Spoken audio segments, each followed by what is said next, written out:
How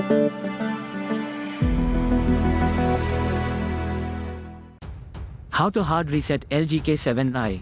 Step 1. Begin by pressing the power button for a short while to turn off the device. Step 2. In the second step, hold down volume down plus power key together. Step 3. Release the power key when the LG logo appears. Do not release the volume down and press the power key again.